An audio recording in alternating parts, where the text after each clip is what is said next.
Hi everyone, Denise Hahn here from the Graphic 45 design team, and today I'm going to share with you some of my techniques for fussy cutting. The first thing I want to start out with is to make sure that you have the right tools. And every fussy cutter has their own preference, but for me, I really like these EK Success honeybees. They're non-stick, so if what you're cutting out happens to be sticky, you won't end up with a lot of residue and gooiness on there. What I like about these scissors, so look for this when you're picking your scissors out, is these tips. You can see they're almost tweezer-like tips. Super sharp, and that's what you want for fussy cutting. Also, size, little. Big scissors like this are not going to be your friend when you're fussy cutting. It's just not going to work, even if they have a nice tip on them. So small, nice sharp tip. Pick out whichever kind you want. Second, there's no substitute for an extremely sharp bladed X-Acto knife. When I'm getting ready to fussy cut for a project, I put a fresh blade in. So when you buy your knife, make sure you buy some extra refill blades and put a fresh one in each time you cut. The next thing is a nice smooth cutting mat. This is a brand new one. I got this in with the toolkit that this came with. You'll notice it's small. It doesn't have to be big, but most important, you don't want one that has any big nicks or divots in it, because that's going to affect some of your very fine cutting. So the image I decided to show you today that I was going to cut out has, both things that I want to show you is the outside edge cutting and the inner edge cutting. I don't do outline cutting with my X-Acto knife. I find it stresses my hand too much and is not as accurate as using scissors. But when you're getting ready to cut out the interior pieces right here, you really can't use scissors. So first off, what I always do is I do a rough cut of what I'm going to cut out. I've partially rough cut it even by cutting this out of the 12 by 12 sheet, but now I'm going to kind of do it a little further and just kind of get it narrowed down here. For this particular project, I'm actually going to be hanging this little baby inside this shadow box. So this part I need to actually use as the tab. So I'm not going to be cutting out that top part. I'm basically going to be cutting out all of this. All right, so I'm just going to get going. We'll speed this up and see where we are from there. Okay, so now I've gone partially around, and a couple things that I want to point out to you is, see how I didn't cut these two little corners out? If I have a really tight corner, I just pass it up, and then I come back through with my scissors using that very fine tip, and I'll get in to that very tiny space. And you see that I've left a little right there, so again, I could just come in and pop that out. So let's go ahead and just get this little tiny corner right here. Also, when you get that situation where it doesn't like fall out, when I'm pulling, I always pull gently towards the back. If you pull forward, you risk tearing the top layer of the paper, which is going to leave a big, ugly white space. So the reason why I stopped here is as I was coming around, this little flap was starting to hit my hand and it was distracting me. So if that happens, just snap it off. You don't want anything kind of distracting you and getting in your way. Okay, so I'm going to keep going and we'll come back for the next tip.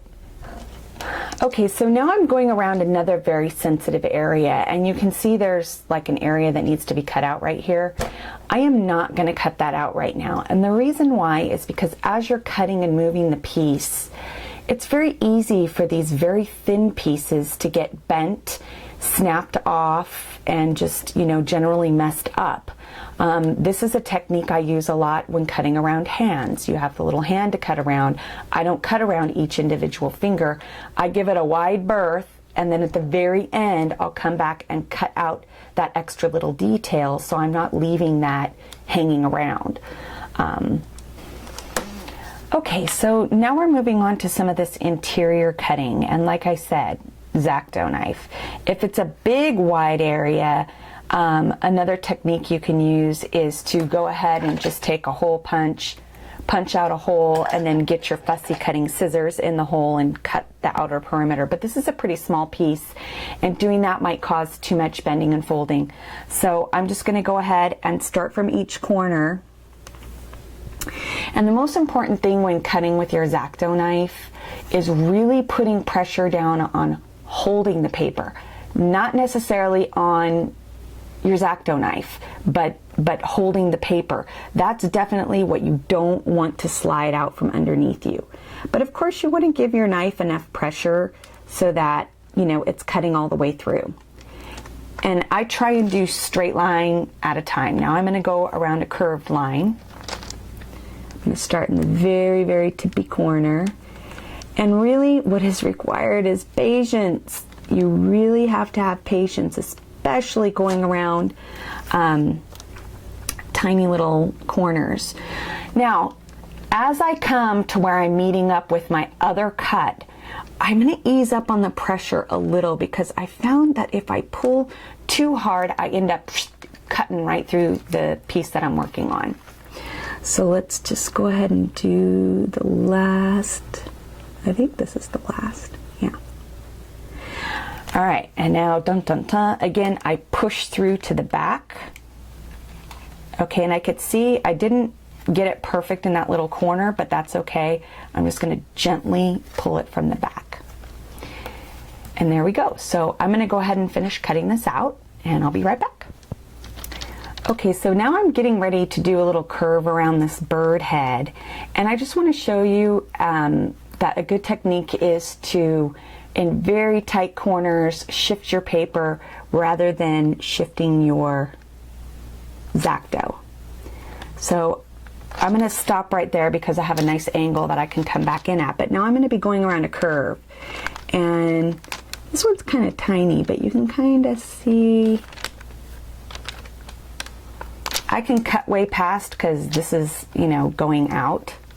So I'm going to come back up to the point again where I have another good angle. Just kind of gently cross through there. And again, I went past because it doesn't matter what this looks like. All right, and let's just finish up this last cut. Now this is a really super thin branch.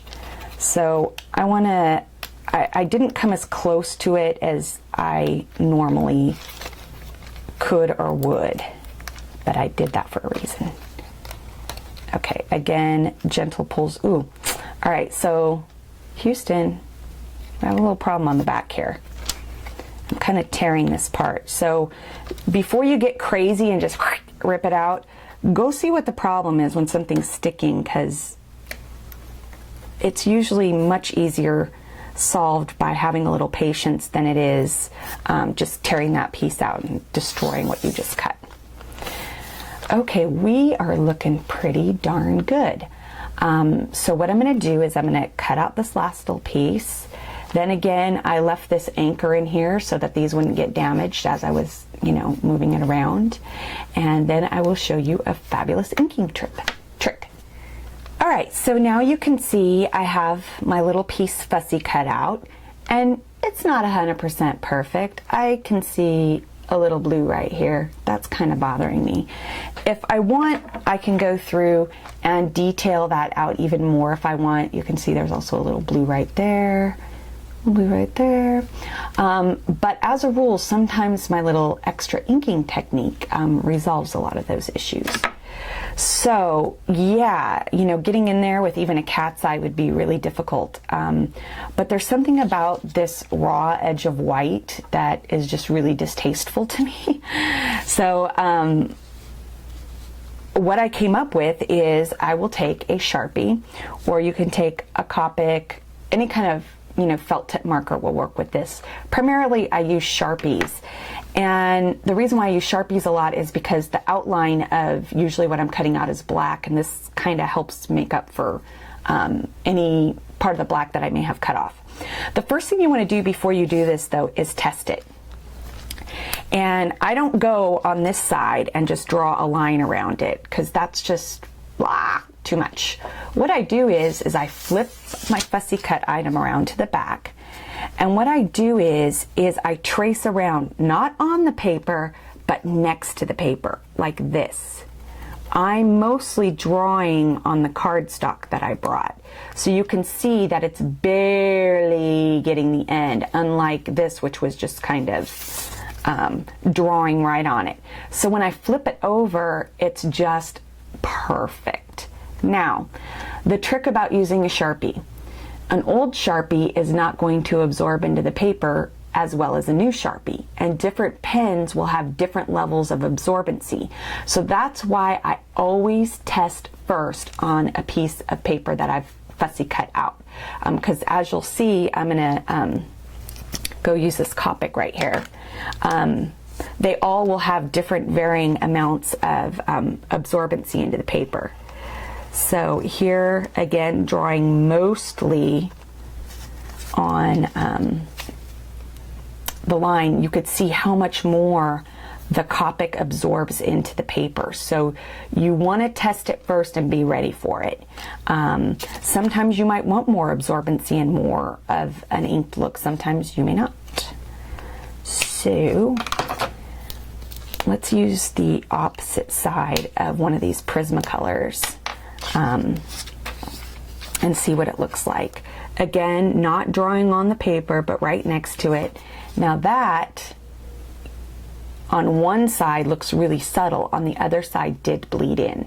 But again, that might be the look you're looking for. If you look, that actually kind of matches up. So anyway, for this one, I'm going to do a simple black outline. So I'm going to flip it over. And I think this side, this will probably stick out the most, have the most effect. So that's the little area I'm going to do for you first. I'm flipping it over. I'm really not using pressure. I'm just kind of barely outlining it. I'm kind of getting into that corner. That's what it looks like on the back. Boom, that's what it looks like on the front. It's perfect. I might want to hit this little edge a little darker. Even though it's not miscut, there's like a white or lighter blue there that's kind of making it look a little, hey, where was that? That's on the inside of this one. So I might want to just hit that a little darker. Yeah, I like how that looks. Okay, so I'm going to go ahead and do the rest of this so you can see what this looks like. We'll do like a little before and after. Okay, so now I've completed inking it up, and as you can see, it just looks really super clean now.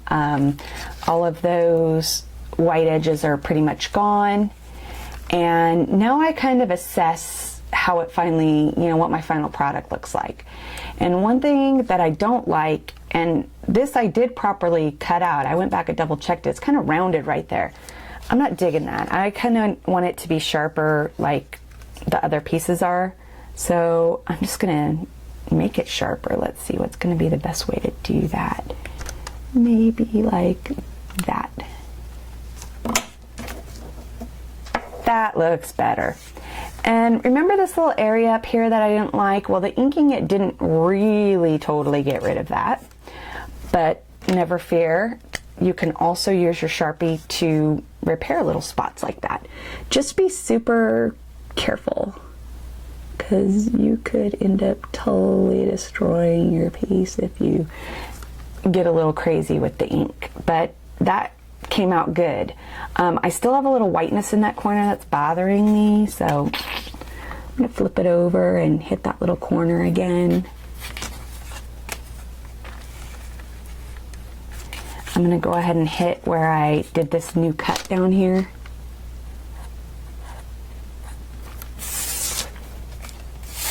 Alright. Okay, so I'm super happy with the way that looks. See that little dot? Let's get rid of that. See how coming in with your pen can just make, you know, hide mistakes and make it look so much more cleaner and professional. So anyway, those are my tips for fussy cutting. So I hope you'll tackle your next fussy cutting Graphic 45 project soon, and thanks for joining me today.